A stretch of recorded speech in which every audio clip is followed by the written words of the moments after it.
Boa noite a todos os polos, boa noite a todos conectados. Sejam bem-vindos a mais uma aula de geografia do nosso canal Educação, tá? Eu acredito que você já deve estar estranhando aí, se perguntando, cadê o nosso professor Marcelo Lima? Olha, gente, o professor Marcelo Lima hoje excepcionalmente não pôde comparecer, mas ele vai continuar com vocês, tá? Mas hoje eu, professor Francisco Souza, estou aqui com vocês para dar sequência ao conteúdo e hoje nós vamos trabalhar exatamente o que? Hoje nós vamos fazer uma revisão abordando aí um tema muito importante, né? Que é destacando aí o crescimento da economia informal, tá? Acredito que você já deve ter ouvido falar nos meios de comunicação, destacar essa questão da economia informal. E hoje nós vamos conhecer mais sobre esta economia informal, que, diga-se de passagem, no Brasil ela vem crescendo bastante, principalmente no período da pandemia, né? Período em que a pandemia surgiu e cresceu até os dias atuais, essa economia informal ela vem crescendo bastante. Ok, galera? Tudo tranquilo? Podemos partir para o nosso slide, né? Lembrando que nós temos duas aulas, ou seja, são duas aulas de 45 minutos, o tempo passa bem rápido, então vamos aproveitar o máximo possível. Tranquilo? Vamos lá, vamos para o nosso slide. Olha só, gente, o nosso primeiro slide de hoje, ele destaca o quê? Como vocês podem observar, nós temos aqui breves informações sobre a nossa aula, destacando aqui o nome deste amigo de vocês, professor Francisco Souza. Como vocês já sabem, eu já tive outros encontros com vocês, substituindo aí o nosso mestre Marcelo Lima. A nossa disciplina, a nossa bela e linda geografia, nos ajudando aí a compreender a relação sociedade-natureza. O conteúdo de hoje, crescimento da economia informal e ampliação da concorrência em nível mundial. A data de hoje, este dia 9 de julho, ou seja, este sábado letivo, tá? 9 de julho de 2022, já se aproximando aí do final do semestre letivo, ou seja, vocês já estão praticamente de férias, mas antes disso vamos tirar uma boa nota, tá? Vamos ter um bom desempenho na avaliação para entrar de férias, tá? De forma tranquila, né? Sem preocupações para o próximo semestre, ok? Vamos avançar para o próximo slide. Olha só, no slide seguinte nós temos aqui com destaque, né, o nosso conteúdo, crescimento da economia informal e a ampliação da concorrência em nível mundial. E no slide seguinte nós temos aqui, né, informações acerca do que vem a ser essa economia informal. A imagem aqui, ela já nos diz muito, né? Ela já traz muita informação, tá? Do que vem a ser essa economia informal. A imagem, ela mostra aqui uma área comercial, né? Uma área de comércio popular, né? Como vocês podem observar aqui, né? Ou seja, vários guarda-sóis, né? Com produtos populares, né? Dispostos aí para venda, tá? Aqui um ambulante, né? Com vários produtos aí andando por um lado e outro, oferecendo seus produtos, ou seja, aí mostra um espaço de comércio popular, que é o que caracteriza exatamente essa economia informal. Essa economia informal, ela é caracterizada exatamente por aqueles trabalhadores que exercem atividades das quais ele não tem segurança, né? Que tipo de segurança? Ele não tem, né? Vamos dizer assim, a questão da segurança previdenciária, ele não tem direitos trabalhistas, tá? Ele ganha de acordo com o que produz, de acordo com o que vende. Se ele tiver um momento aí de doença e convalescer, ou seja, ficar se recuperando por um determinado período, ele não tem segurança nenhuma, né? Já que nesse tipo de atividade ele não contribui para o INSS, pelo menos não é obrigatório. Ele pode até fazer a parte, né? Se ele tiver essa mentalidade, mas não é algo que uma pessoa que trabalha numa atividade formal, ou seja, aquele que tem a carteira assinada, tá? Está, vamos dizer assim, acobertado, né? Por esse tipo de proteção, ok? na nossa introdução, ou seja, economia informal, o que nós podemos verificar? A economia informal é muito comum em países, o quê? Em países subdesenvolvidos, emergentes, tá? Ou seja, o grupo de países pobres, né? No caso aí, os países subdesenvolvidos, né, são aqueles países, né, localizados aqui na nossa América Latina, né, especificamente América do Sul, né, com destaque aí, por exemplo, Bolívia, Peru, né, lá na América Central, o Haiti, Guatemala, lá na África nós temos Angola, Moçambique. Então são os países considerados subdesenvolvidos. E aí dentro desses subdesenvolvidos nós temos um grupo de países que se destacam, né? Eles têm um crescimento econômico maior do que esses que eu acabei de citar. E aí em razão disso, né, eles são colocados, né, no grupo de países emergentes. Porém, quando se vai avaliar as questões sociais, eles precisam melhorar muito, né, esses países emergentes. Então, olha só, que países emergentes são esses? É o caso do Brasil, é o caso da Argentina, é o caso do México, tá? Então, são esses os países considerados emergentes, tá? Então, olha só, seu desenvolvimento ocorre em consequência do desemprego estrutural. E o que é mesmo esse desemprego estrutural, professor? O desemprego estrutural, galerinha, é exatamente aquele tipo de desemprego marcado pela substituição da mão de obra humana por máquinas.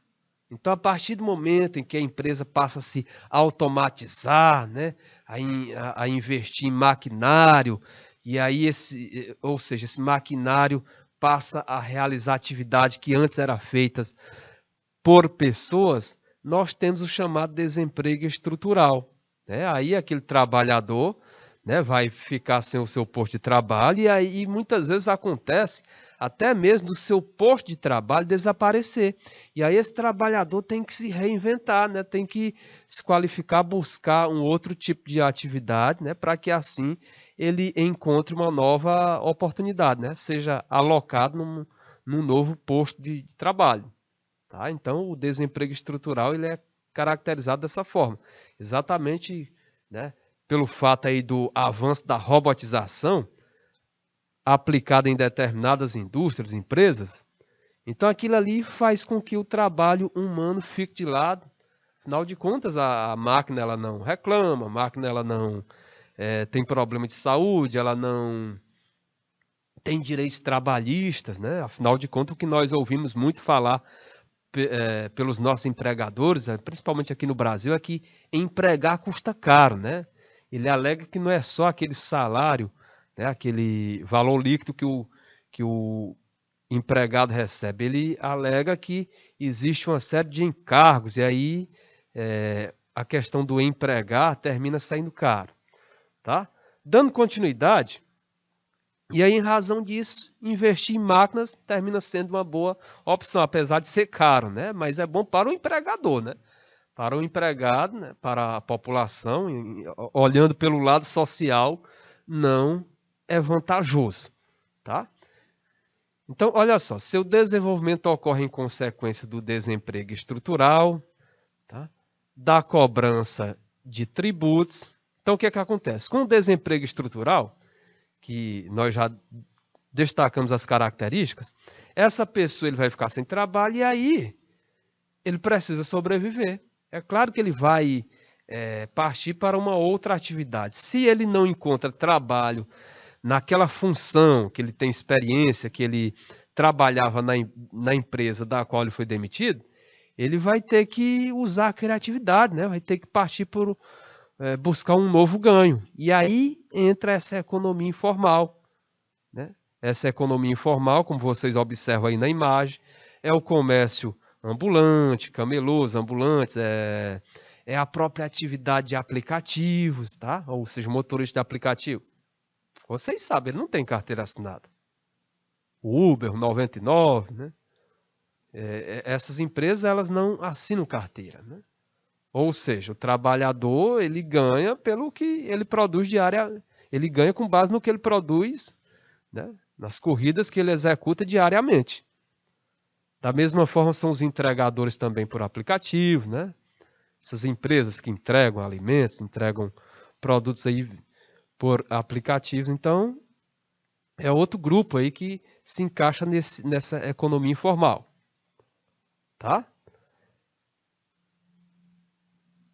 Cobrança de tributos, né? Ou seja, seu desenvolvimento ocorre em consequência do desemprego estrutural, da cobrança de tributos, né?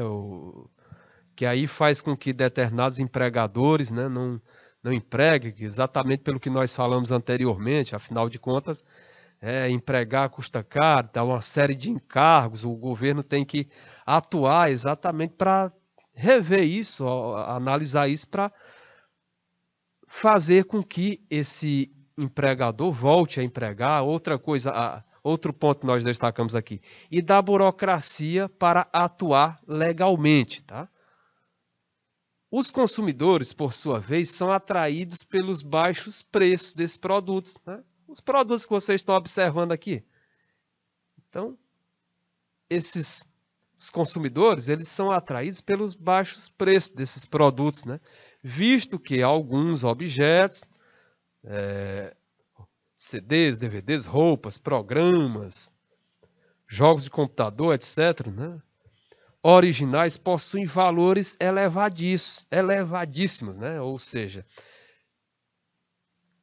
aqui outro tipo de comércio, né, outro tipo de atividade termina sendo desenvolvida, que é exatamente a questão da pirataria, né? Como vocês podem observar, essa venda de CDs, de DVDs, né, de programas, né, não são os originais. Então, isso contribui também para a pirataria. Então, o que acontece?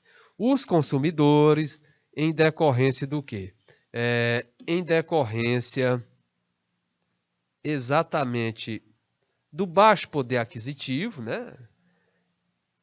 E aí, esse baixo poder aquisitivo, né, força ele a buscar esses produtos em decorrência do quê? Em decorrência do fato desses produtos, né, terem o quê?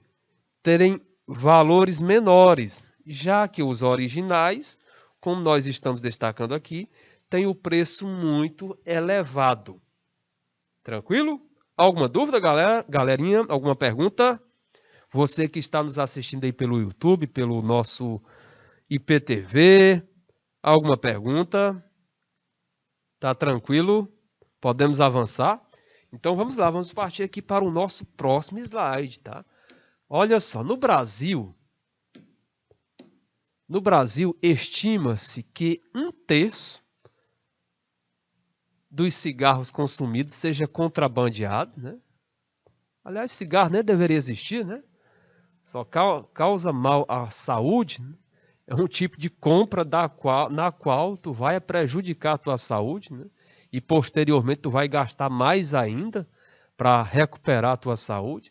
Então, no Brasil, estima-se que 1/3 dos cigarros consumidos sejam contrabandeados, tá?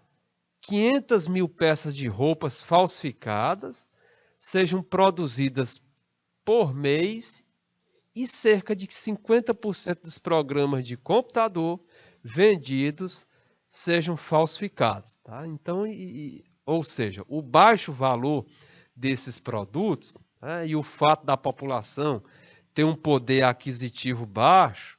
Ah, professor, mas quem tem dinheiro também compra. Compra, mas a questão de tu ter um baixo poder aquisitivo, isso te força mais ainda, né, a comprar esse tipo de produto, né?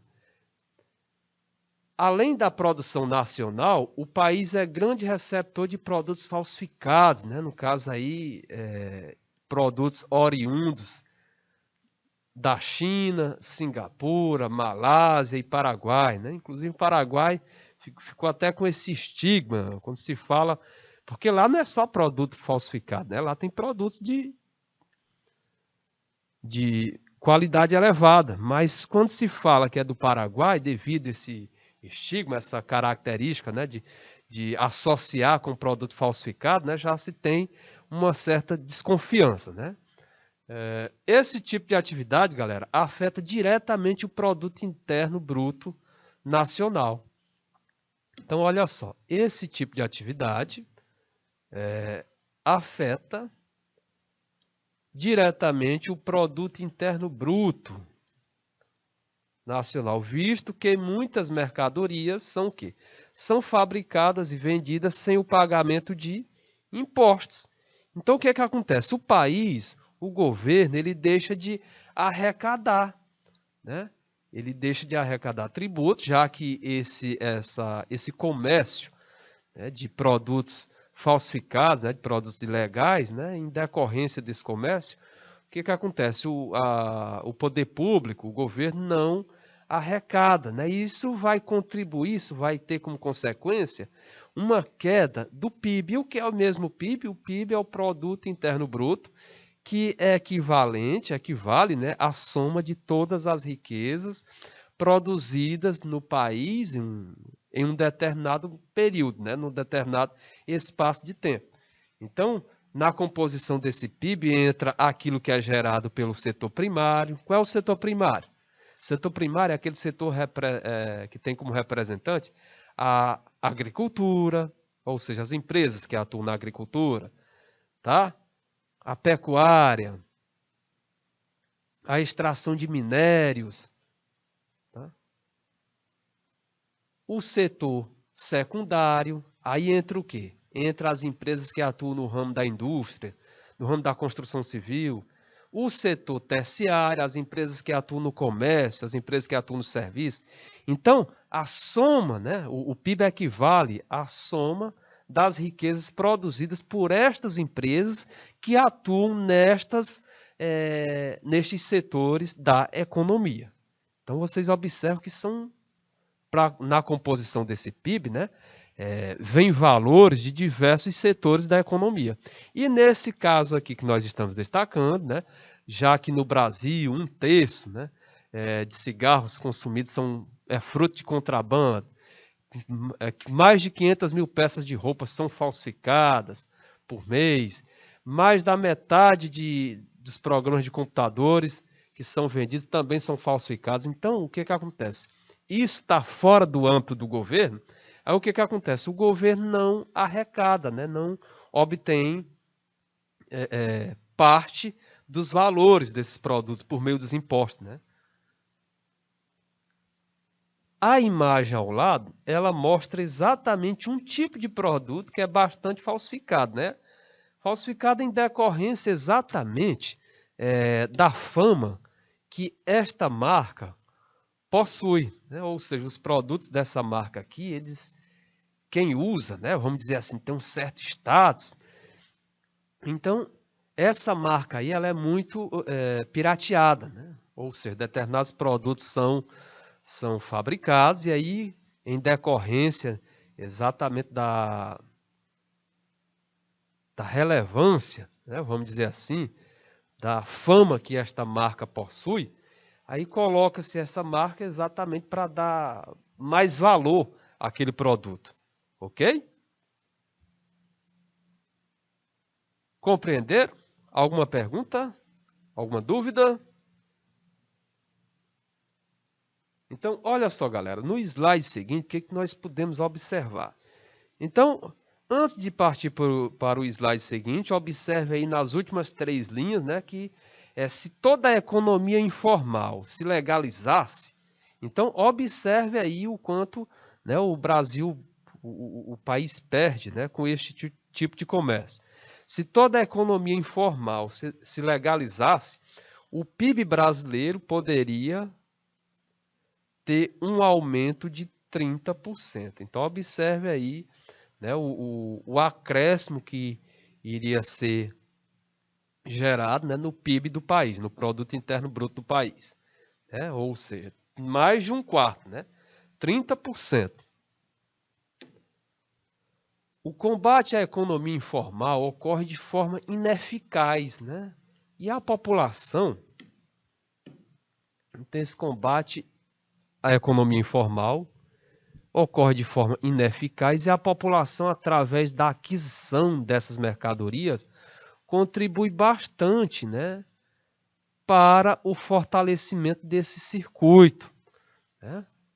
Alguns especialistas afirmam que essa atividade é a única alternativa para a obtenção de renda. Mas aí veja só, né, essa questão social. Então, alguns especialistas afirmam que essa atividade, ou seja, a economia informal, essa atividade informal, trabalho informal, é a única alternativa para a obtenção de renda, né, de boa parte da população. Além de fortalecer o PIB nacional, pois uma parcela dos rendimentos é destinada à compra de produtos fabricados por empresas que atuam nos trâmites legais. Então, olha só, alguns estudiosos, porém, discordam, alegando que boa parte dos produtos... Então, olha só, alguns estudiosos discordam, né, alegando que boa parte dos recursos financeiros é destinada a organizações criminosas, né, que atuam neste tipo de comércio, né, nessa parte aí de falsificação, nessa parte de deslocamento de forma ilegal, né, ou seja, deslocamento sem... tentando o quê? Tentando se desvencilhar das autoridades, né? Ou seja, tentando passar de forma escondida aí, sem que as autoridades percebam, né? Porque caso contrário, né? É claro, o produto é apreendido, né? Afinal é um produto falsificado, é um produto que não paga tributo, e aí, né? Esse tipo de organização tem prejuízos com isso. Na imagem ao lado, o que você observa? A imagem ao lado você vê, né? Isso representa, isso mostra o quanto que é movimentado essa área em que esse tipo de comércio, esse tipo de economia é praticada, né? Você vê que há uma grande quantidade de pessoas, né, buscando, né, esse tipo de produto, né? E é algo assim que se torna tão no dia a dia que, na maioria, maciçamente a maioria das vezes, você não vê fiscalização, você não vê o poder público, né, com seus agentes fiscalizando, né, diariamente, não é até raro. E aí, como vocês podem observar, né, é um tipo de economia muito praticada e muito buscada, né, exatamente por aquela população que tem poder aquisitivo menor. E aí, em relação, como nós já destacamos anteriormente, dos produtos originais terem um custo muito elevado, né? E aí entra aquela questão da marca, às vezes só pelo fato de uma determinada marca, o fato dela ter um grande valor no mercado, ter um grande destaque no mercado, ela coloca o seu produto com um preço muito elevado. E esses preços elevados também terminam estimulando, né, esse tipo de comércio, né? Então, as próprias empresas poderiam, né, elaborar elaborar estratégias, né, para baixar, tornar os seus produtos com valores mais acessíveis, para que assim a população buscasse os originais, ok? Alguma dúvida? Alguma pergunta? Vamos avançar?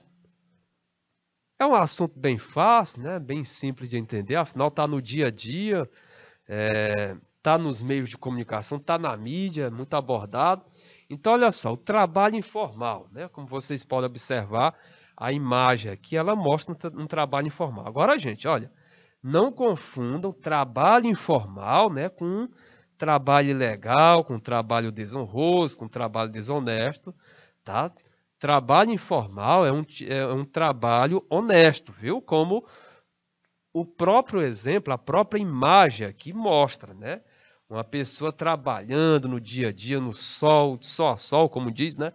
Vendendo aqui os seus produtos, a água mineral, o suco, o refrigerante. Então, isso aí é uma forma, em decorrência da situação econômica que o país se encontra, da falta de empregos, e até mesmo de baixos salários, tá? Isso aí é uma forma que a pessoa encontra, uma forma legal, uma forma honesta que a pessoa encontra para se sustentar, né? ou seja, para manter sua família. Então observe aí, a imagem ela mostra um tipo de trabalho informal, mas é informal por quê? É informal porque este trabalhador, né, ele com esse tipo de atividade, ele não contribui para a previdência, né, não é arrecadado um valor referente à previdência para que quando ele tiver uma idade mais avançada ou então até mesmo algum problema de saúde, ele possa recorrer à previdência. Ele não tem direitos trabalhistas, tá? Caso ele venha a ter um problema de saúde, né? Ele não está amparado, ok? Então, resumindo, né? Ele não tem direitos trabalhistas, ele não tem amparo previdenciário. E aí, isso, né, faz com que esse trabalho, né? Isso caracteriza esse trabalho como um trabalho informal, tá? Mas informal, tá? É diferente, tá? De ilegal, ok? Olha só, a geração de trabalho informal é uma característica, né, dos processos de transformação que o trabalho vem sofrendo ao longo dos anos, ok? Então observe que isso é um tipo de transformação que o trabalho vem sofrendo ao longo dos anos. Essas transformações acontecem devido, olha só, gente, devido ao processo de globalização, né? Ou seja, com novos empregos, novas conexões, interatividade, praticidade. Com isso, os trabalhadores informais possuem características específicas. Olha só, como nós já até destacamos aqui anteriormente, que características específicas. Olha só, com isso, os trabalhadores informais, tá? Eles não possuem, tá? Ou seja, com isso, os trabalhadores informais, eles não possuem o quê? Eles têm características específicas e aí eles não possuem carteira assinada, direitos trabalhistas previstos em lei, auxílio de segurança social, né, como, por exemplo, auxílio maternidade, auxílio doença, né? Para isso, caso auxílio doença, tem que contribuir para a previdência, entre outros, né? Ou seja, a aposentadoria ele não vai adquirir, não vai, a não ser quando chegar mesmo no limite, né?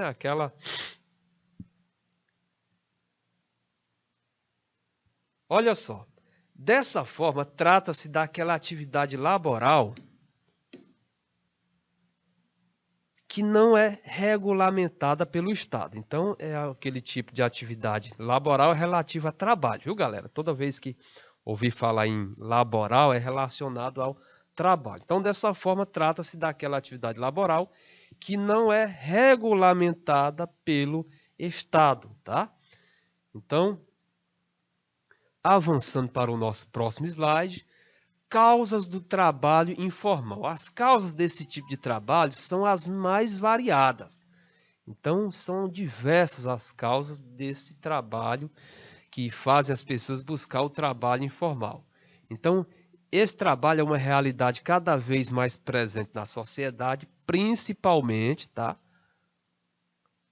Principalmente nos países emergentes, que nós já falamos aqui quem são os países emergentes. Nós sabemos que existem os países desenvolvidos, os países subdesenvolvidos, e dentro desse grupo de países subdesenvolvidos tem aqueles que têm uma situação econômica um pouquinho melhor e aí são classificados como emergentes, mas não é desenvolvido, né? Falta melhorar muito socialmente, tá? Ainda antes de vermos algumas de suas características, né, é necessário entendermos de forma breve as diferenças, o quê? As diferenças, né, entre desemprego estrutural e desemprego conjuntural.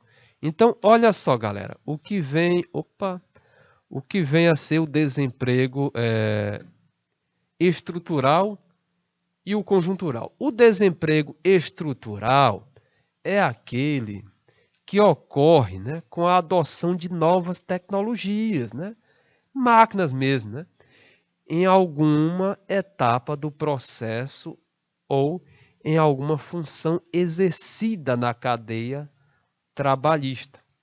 E aí, como exemplo, né, podemos citar a invenção do computador, né, que deixou sem emprego as pessoas que antes eram habilidosas com máquinas de escrever, né, os datilógrafos, certo? Então, isso forçou, né, essas pessoas a procurarem ou procuram um novo emprego ou se adapta, né? Vai procurar compreender como funciona os softwares, né? Para assim saber operar o computador, certo? Outro ponto que nós podemos observar e destacar, exemplo aí de desemprego estrutural. Antes, as indústrias do setor automotivo, elas empregavam muitas pessoas, né? Lá no começo, né? Assim quando surgiu, na época do Ford T, né? Aquele carrinho engraçado da Ford. Mas aí com o avançar, com o surgimento de novas tecnologias, né?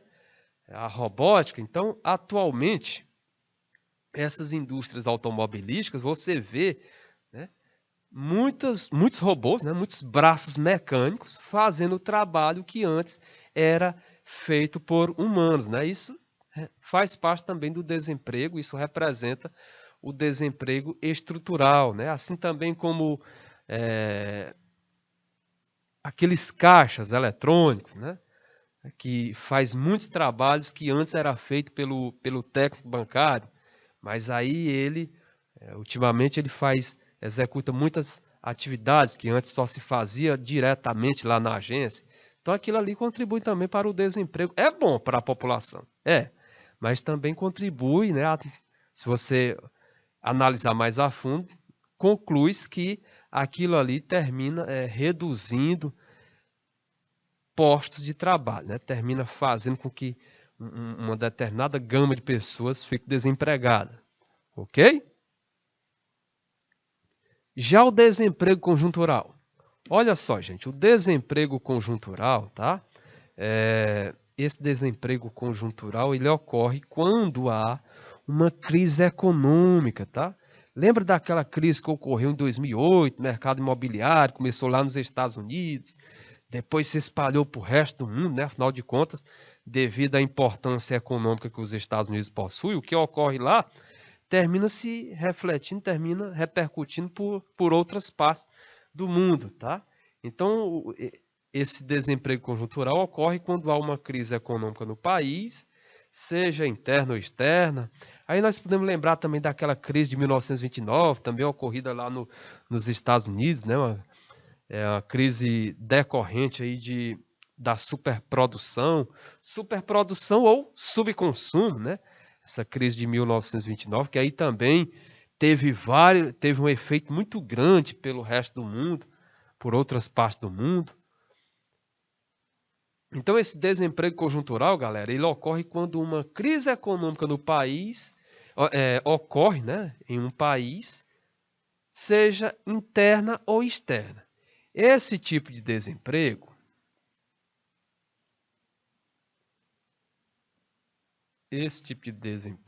é mais fácil de ser revertido, né? Pois acontece em um momento específico de crise, né? Então, quando a situação econômica melhora, né, os empregos, com o decorrer do tempo, né, tendem a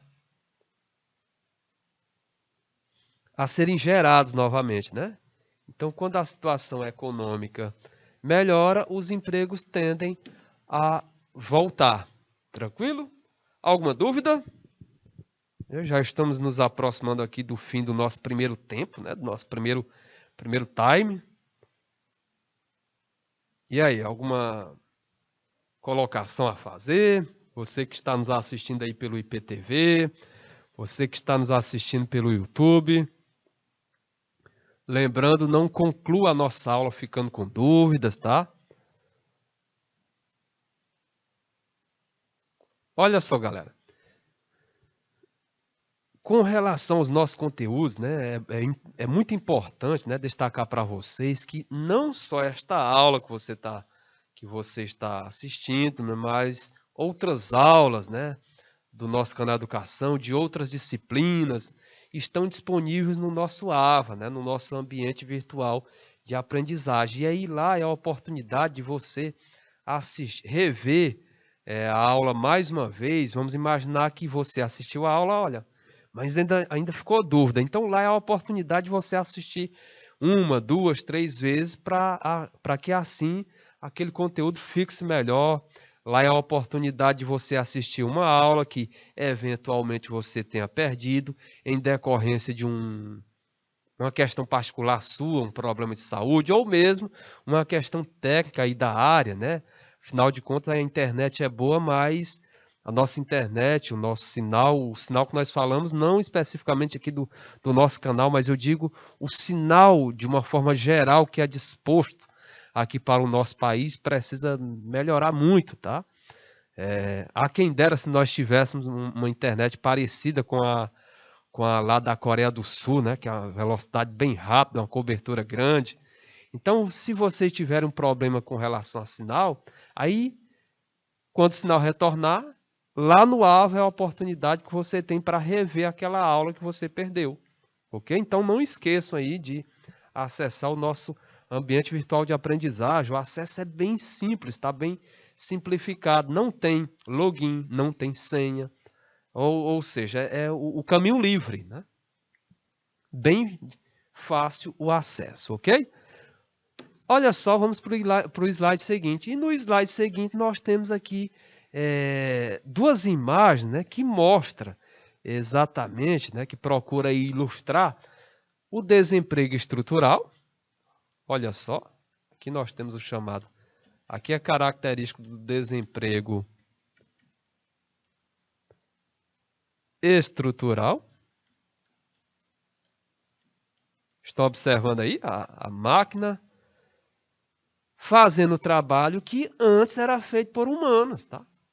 Ou seja, aqui vocês observam, né, que a máquina, olha só, aqui há uma colheitadeira, ela colhe, né, faz o processo de separar determinadas partes do produto, né, o grão, a parte que é necessária, da que não é necessária, tá? Ela separa e aí, olha só, ela já lança. Ou seja, nem precisa ali de um trabalhador para lançar esses grãos aqui neste veículo, né, que está transportando. Ela mesma, olha, por meio deste equipamento, né, desta parte da máquina, lança os produtos, tá, neste equipamento, né, cujo extrator vai puxar e levar lá para o silo, levar lá para uma outra área. Então, observe que aí sim, aí mostra um tipo de agricultura mecanizada, né? E você vê, e detalhe, né? Você vê essa plantação aqui, isso aqui mostra soja. A própria plantação não foram pessoas que plantaram, não. Isso aí foi máquinas, né? Que plantaram. Então você vê aí, né? Que é um tipo de atividade altamente mecanizada, tá? Você vê a mecanização, né? Do início até o fim. Do início, meio até o final, ou seja, a colheita. E isso caracteriza aí o desemprego estrutural, tá? A imagem aqui ao lado, ou seja, à direita do seu vídeo, aqui ela procura, né, destacar exatamente o desemprego, né? O desemprego conjuntural, né? Como nós já destacamos, o desemprego conjuntural ele é fruto, né, de crises econômicas, né? E aí, crises econômicas, né, elas terminam o quê? Elas terminam provocando, né, desemprego em massa, né? Como vocês observam, aqui procuro ilustrar exatamente, né, um grande número de pessoas, né, que ficaram desempregadas e que agora estão, né, e que neste momento aqui da imagem estão procurando, né, ocupação, procurando emprego. Tá? Então, a imagem aí que está à direita do seu vídeo, ela procura mostrar exatamente, caracterizar o desemprego conjuntural. Então, não esqueça, desemprego estrutural, automação das empresas, substituição do trabalho humano por máquinas, desemprego conjuntural, crises econômicas, tá? Que aí com o decorrer do tempo vão passar e aí os empregos voltam a surgir, coisa que não acontece com o desemprego estrutural. Tranquilo? Próximo slide. Olha só no nosso próximo slide, com base nisso, podemos citar os dois tipos de desemprego como uma das causas da informalidade. Então, olha só, galera, tanto no desemprego estrutural quanto no conjuntural, é aquele detalhe, se vira nos 30. Né? Se vira, né? Vai chegar, contas vão chegar, né? A alimentação é necessária, não pode cessar, tá? Determinados gastos você pode cortar, mas outros, né? Como por exemplo a alimentação, não há como cortar. Né? Há como buscar produtos de uma qualidade mais inferior, mas cortar não tem como. E aí, é claro que aquela pessoa, aquele profissional, né? Para se manter e para manter a sua família, né? Detalhe, ele pode, além de estar desempregado, ele pode ser arrimo de família. Ou seja, arrimo é aquele responsável pelo sustento da família, né? Esposo ou esposo, filhos. Né? E aí ele vai ter que procurar uma atividade. Né? Detalhe, nem sempre ele vai encontrar naquela função que antes ele fazia, né? Logo. Enquanto isso, ele vai ter que desenvolver uma outra atividade. Ele vai ter que buscar ganho numa outra atividade. Aí surge a informalidade. Como nós já destacamos aqui, várias atividades, né, que estão nesse grupo aí de trabalho de atividade informal. Né? Ambulantes, camelôs, entregadores, motoristas de aplicativos, tá? Autônomos. O trabalhador perde seu emprego e não consegue readequar-se em outra função, né? Desemprego estrutural. Ou, em muitos casos, os empregadores decidem substituí-lo por uma mão de obra mais barata, né? Quando a situação melhora, né? No caso do desemprego conjuntural. Então, observe só. Então, podemos citar os dois tipos de desemprego, tanto o desemprego estrutural quanto o conjuntural, como uma das causas da informalidade, né? Ou seja, como uma das causas da atividade informal. Tá? O trabalhador perde seu emprego e não consegue readequar-se, ou novas tecnologias, tá? Ou seja, isso caracteriza o desemprego estrutural. E em muitos casos, os empregadores decidem substituí-lo por uma mão de obra barata, mesmo quando a crise econômica que provoca o desemprego conjuntural cessou. Não, nós ainda não estamos muito bem. A nossa empresa está ainda se recuperando. Então, nós vamos oferecer esse emprego, mas num ganho, um valor inferior. Ok? Gente, olha, pelo que eu estou observando aqui, o nosso primeiro tempo finalizou, tá? Nós vamos ter agora um breve intervalinho aí, questão de 2, 3 minutos, né? Enquanto nós vamos molhar um pouco a garganta, né? Para voltar aí, para dar sequência à nossa aula. Então, aguarde aí 3 minutinhos, né? Daqui a alguns instantes nós retornaremos, ok?